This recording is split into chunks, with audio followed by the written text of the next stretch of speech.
Hi, and welcome to Behind the Scenes with Axiom Medical. I'm your host, Jason McWhinney. If this is your first time joining us, this is a behind the scenes look at the employees here at Axiom Medical that make the company tick. We've run the gamut from our doctors, lawyers, marketing people, on-site people. We've gone all over the place. And today I'm very excited to introduce you to Rebecca McConnell, who is our Senior Operations Manager. Rebecca, how are you? I'm good. How are you, Jason? I'm doing well. Or should I call you Becca, as everyone else knows you? Either or, but Becca's great. I've gone by Becca my whole life. I've only known you as Becca, and then when I saw your one of your first emails come through, I was like, "Oh, it's Rebecca." I thought it was Becca. So, welcome to the show. How are you? I'm doing wonderful. It's been a great busy Wednesday. That's good. That's good. And maybe if you could kind of introduce yourself, what your role is here at Axiom, and how long you've been here. Yeah, absolutely. I'm Becca McConnell. I've been with Axiom. This year is my 10th year. I started at Axiom on 12/12/12. And I started off as an intake specialist, taking calls on the front lines, and have worked my way up through the ranks. And now I'm the senior operations manager for our inbound operations division. That's great. So you started, as we were mentioning on the just before this, that you started on the day of the rapture. So it's good that you're still around with us. Thankful, glad to be here. For people that don't remember, 12/12/12, there was the big news that it was going to be the rapture, and that was the end of the world. And then we all woke up on 12/13/12, and the world was still here. And I still had a job. You still had a job, yeah. So 10 years. What have you learned in that time? How have you seen the company grow in those years? Oh my gosh. Such a big question. So many answers. Personally, I am definitely not the same person that I was 10 years ago. Axiom, I always like to make the joke that Axiom raised me. I started when I was 23, 33 now, and no, I'm 34. So I started when I was 24. But in those years, your 20s and your early 30s are when you do a lot of personal growth, a lot of development with yourself. And being in leadership, I think more than anything, really it allows you to get vulnerable, or you have to get vulnerable. You got to help other people deal with their stuff. And in order to do that, you really have to dig in and deal with your own things. And so I think in that aspect, it's really helped me grow as a person. As far as Axiom goes, I love Axiom. The thing that is consistent about us is we're always changing, we're always evolving. We're never stagnant, we're not sitting still, and we really like to make sure that we're focusing on the next best thing. How can we improve it? How can we make it better? I am a person that really thrives on change and different aspects of things. I like to move around a lot and multitask constantly. We have a department of multitasking ninjas, but Axiom really just kind of takes that from me, and they hone that strength and that talent, and they've let me dabble in a lot of different things that I don't know that other companies would be like, yeah, sure, do this, sure, you want to put your hands on that, absolutely, you do that. And I in turn get to do that with my teams, and I really love that about Axiom. And without fail, anytime we have a setback, COVID, hurricanes, anything like that, we always come back stronger than the setbacks that happen during those catastrophes. And I love that part of my job.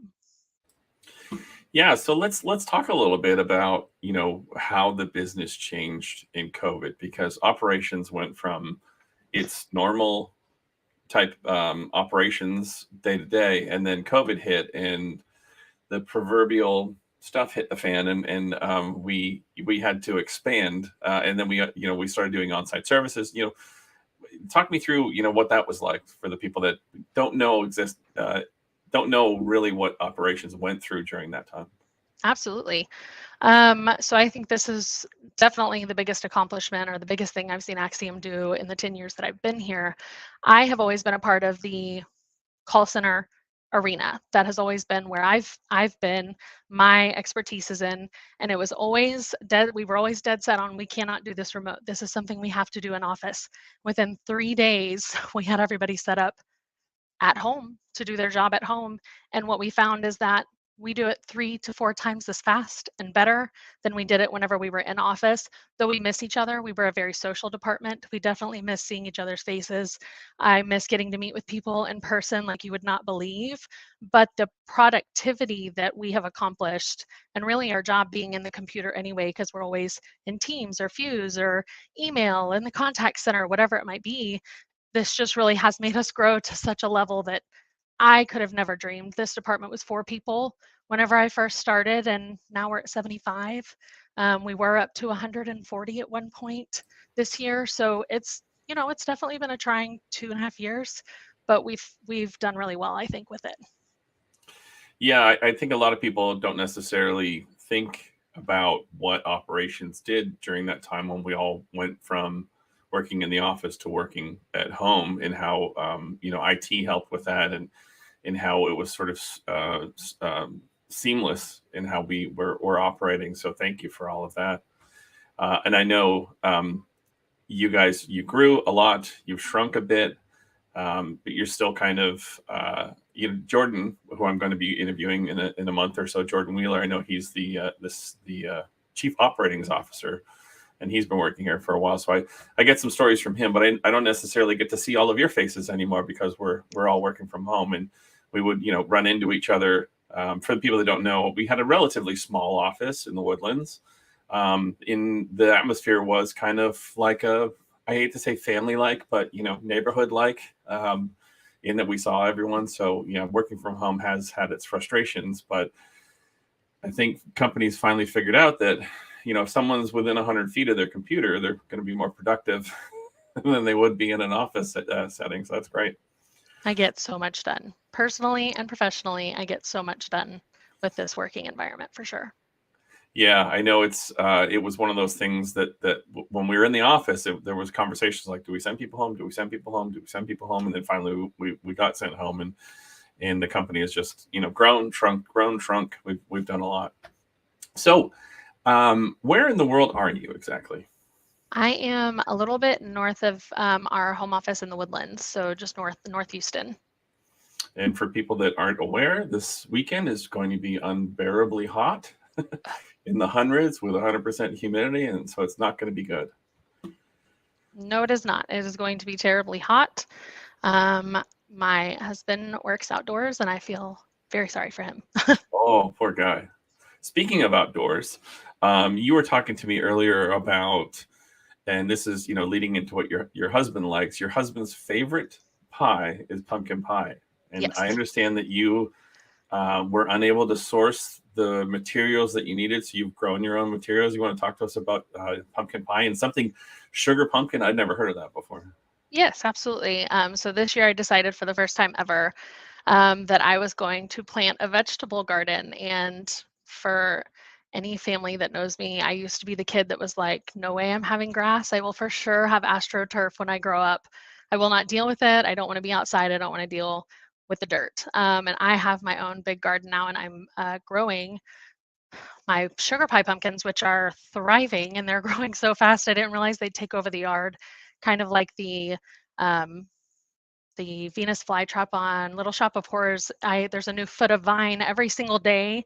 And then I've also got fingerling okra that I'm growing, which are huge, bigger than fingers for sure, and squash and rosemary and lavender and chocolate mint and different things like that. That it's just the rain and the heat and all that combined have this garden is just doing a really good job. And I don't think it's me that's driving that. I definitely think it's the hot weather and all the rain that we've gotten recently. Well, I think Autumn Brennan, our communications director and resident plant lover, will probably say it's part you as well that put the love into that. So, sugar pie pumpkins, people out there, try it. I've never heard of sugar pumpkins before. That's amazing. So, They're what do you and sweeter your and husband like smaller. to do? Sorry, what was that? They're sweeter and they're smaller.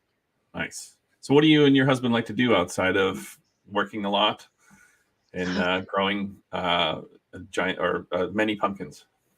We do work a lot. Both of us combined are both leaders in our field of what we do. We both have on-call schedules that are crazy. Running a 24-hour department is never an easy task, not for the faint of heart for sure. So we do dedicate a lot of our time right now to our jobs and our careers, but we have 3 dogs, a Great Dane Lab mix named Nia, a Rot Pit mix named Ziegenbach, and a teeny tiny little dog named Hagrid. And we spend a lot of time with them. We like to go out back on our deck and cook with the hibachi grill and do hibachi stuff. We have a pool. We like to swim. I'm a big crafter, so my husband would probably not say this is something that he wants to put on his list of hobbies, but I love projects. And so anytime I'm sitting around and looking too hard at a wall, he kind of knows, like, oh no, like what's coming. She's thinking of something. This is going to be our next weekend. And, just kind of rotating all that stuff. We definitely try to pick things every day that bring us joy. And it's just kind of a happy thing. It's a happy life. That's great. Now, does Ziegenbach like Ziegenbach? I'm sure if we would let him, he would, but his dad really likes it. So And for the people outside of Texas that are watching, there's a brewery here called Shiner Brewery, and they have a Bach called Ziegenbach, which is pretty popular here. So any trips planned for the future? Are you guys going anywhere, doing anything interesting this year, next year, to get away from the heat yes, and we craziness? actually just booked. I don't know if it's to get away from the heat, but we just booked our birthdays. My birthday is October 22nd. My husband's is October 23rd. And so this weekend it falls right on a weekend. And so we booked a trip to go stay in a teepee on the Guadalupe. We love these teepee sites. We go there. Before COVID, we had been there like 3 or 4 years in a row. Since COVID, we haven't gotten a chance to go, and I'm very excited to return. And you camp in the teepee. It's got like an external bathroom. The teepee has air conditioning, has a kitchen, has satellite. So it's glamping. It's not camping by any means. I love to camp. Right. This is not camping, but it is the way that my husband will go and sleep outside. So I absolutely love it. The teepees are cemented in, so water and light can't get in, and it's just the most wonderful thing. Oh, that's great. And will you be augmenting that with some river floating as well? Some tubing? It's in October, so it might still be warm enough that we can get in the water, but I'm not fully counting on it. We really enjoy going there and going to the Natural Bridge Caverns, and then they have a drive-through zoo that you can go through. And the drive-through zoo is my favorite thing. No matter what city we're in, if there's a drive-through zoo, Becca's there. I absolutely love it. And they have a snake farm zoo, which is really cool, an outdoor movie theater like drive-in. And yeah, it's something that we really like to go to New Braunfels and the Guadalupe River. It's a beautiful area. And again, for people that aren't from Texas, it's just a beautiful area. Texas is so big and it offers so many different terrains and things to do. And this is great wooded areas, beautiful rivers, lots of tubing, lots of things to do. And it's very old. A lot of Czech and German heritage there. It's just a beautiful part of Texas. You talk about snakes, and this past weekend, I just remembered I had 2 ball python snakes on me on Saturday. We were at a house, and one of the gentlemen that lived there had a small ball python and then a big one that I had wrapped around my shoulders, and that was interesting. On you. Okay, Yeah. I did hear that correctly. I was gonna ask. Yeah. Okay, on you. Nope, I'm not a snake girl. Nope. You just want to see them from afar, just not very close. My husband would have been, I don't remember the name, a snake scientist. I don't remember the name of what it is. Forgive me. But he would have done that as a profession, just had his life gone in a different direction, I think. He really wanted to do that. He would hide snakes in his bedroom growing up as a kid. His mom hated it. And I think we go more to the snake part of the snake farm part for his enjoyment. I very quickly walked through the doors, and out back there's like a petting zoo and albino alligator, albino lions, and just different things like that you can go and see. And it's almost a full zoo. It's not as big as Houston Zoo, but it's definitely a full zoo. So I get through the snakes as fast as possible. Yeah, we have where I'm from in Canada, outside of my hometown, we have a drive-through zoo there called Action. I keep calling it Action Safari because that's what my niece and nephews called it. But it's called African Lion Safari, and you can drive through that as well. And you see where the baboons are, and people would park, and the baboons just come out and just rip the lining off of trailers, and the just a bunch of stuff, like rip antennas off the cars. It was just wild. Oh, we can't hear you. Oh, there you go. Sorry, There that's you go. nuts. Well, let's go to some comments here that we've got. So Dara jumps in and says, 10 years. Wow. That And is, it's a big deal. Lacey says, 10 years. Wow. Congratulations. Michelle says, wow, Rebecca, love how much of the company you've worked in, how grateful, how many us internally and our clients you've supported. That's great. And Holly says, we love Rebecca. She's amazing. Love all of you too. Multitasking ninjas. Love it. Yes, if we could trademark that name, we absolutely would as a job title. HR, however, does not agree with that. No, right. Holly jumped in again, said she loves tubing the river. Oh, and Dara wants to see pictures of me with a snake, or it didn't happen. I'll send them. I just have to. My wife took the photos of them. I'll have to send them to you. So, what does the future hold for Becca? What do you see going on in the future for you?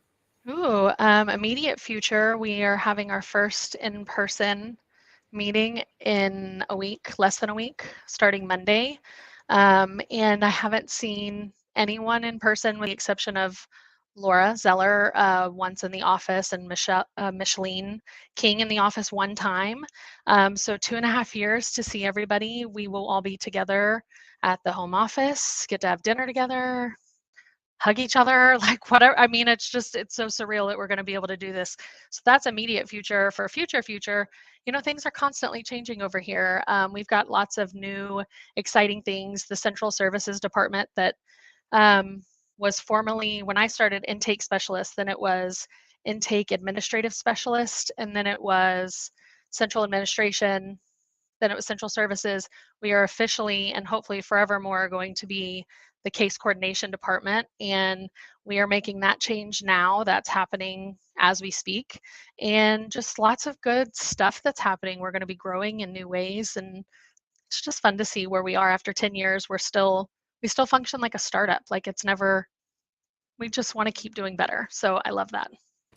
That's exciting. I know getting in person with people that you work with on a day-to-day basis after a long time is cathartic, to say the least. It's great to catch up with people. I know we've done a bunch of in-person meetings as a marketing team, and it's been great to see people and actually meet people that you've never actually physically met before.